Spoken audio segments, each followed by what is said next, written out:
সমীর, তোমাকে রোজ একা একা রেখে দেই, কারণ আমি তোমার কাছ থেকে একটা করে জোক শোনার জন্য।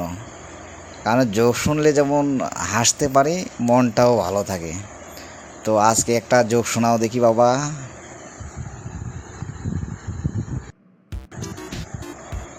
স্যার, আজকের জোকসটা খুবই মজার স্যার। দুজন মহিলা নিয়ে জোক স্যার।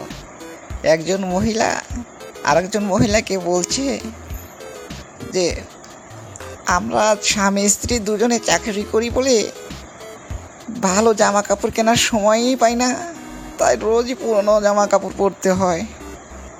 আর আপনাকে দেখি রোজ রোজ নতুন নতুন জামা কাপড় পরেন। ভাই মনে হয় অনেক বড় চাকরি করে, তাই না ভাবি?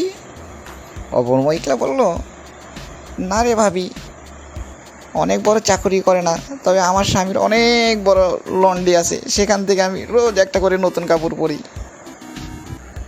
যাই হোক, বর কোণে দেখতে গেছে।